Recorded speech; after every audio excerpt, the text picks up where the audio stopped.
बिस्मिल्लाहिर्रहमानिर्रहीम। अस्सलाम वालेकुम।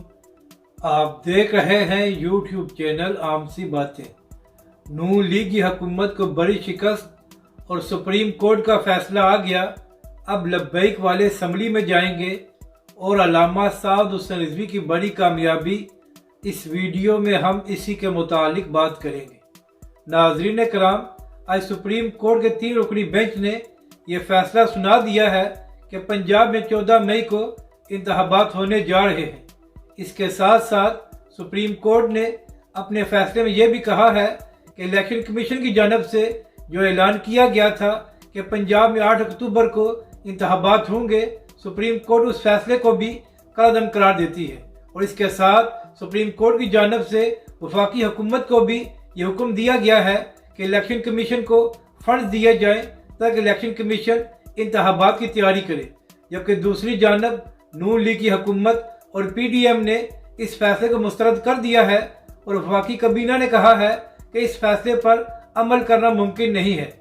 यानी कि नाज़रीन कराम, नून लीग पंजाब के इंतखाबात से भाग गई है क्योंकि उनको अपनी शिकस्त साफ नज़र आ रही है।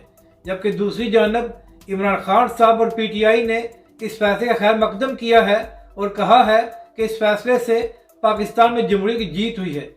अब नाज़रीन कराम, यहाँ पर अहम बात यह है कि अगर 14 मई को पंजाब में इंतखाबात होते हैं तो उसका फ़ायदा तहरीक लब्बैक पाकिस्तान और अल्लामा साद हुसैन रिजवी को हो सकता है। क्योंकि नाज़रीन कराम, पिछले 1 साल में जो नून लीग की हुकूमत ने पाकिस्तान की हालत की है, तो इसके बाद पंजाब के लोगों ने उनको वोट नहीं देना। और यही वजह है कि नून लीग पंजाब के इंतखाबात से भाग रही है क्योंकि उनको अपनी शिकस्त साफ नजर आ रही है। हालांकि नून लीग के बारे में यह बात मशहूर थी कि पंजाब नून लीग का घर है, मगर नाज़रीन कराम, 1 साल हुकूमत करने के बाद नून लीग के ये हालात आ गए हैं कि अब ये लोग पंजाब में इलेक्शन लड़ने के भी काबिल नहीं रहे।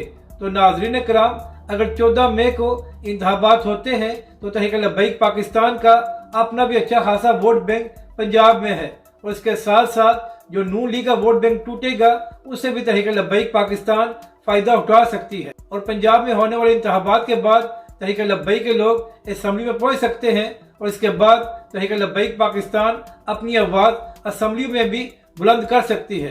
तो नाज़रीन कराम, हम कह सकते हैं कि जो सुप्रीम कोर्ट का फैसला आया है, इसका फ़ायदा तहरीक लब्बैक पाकिस्तान और अल्लामा साद हुसैन रिजवी को भी हो सकता है। अपनी राय का ज़रूर इज़हार करें कि आपको ये वीडियो कैसी लगी और हमारे इस चैनल को भी सब्सक्राइब करें।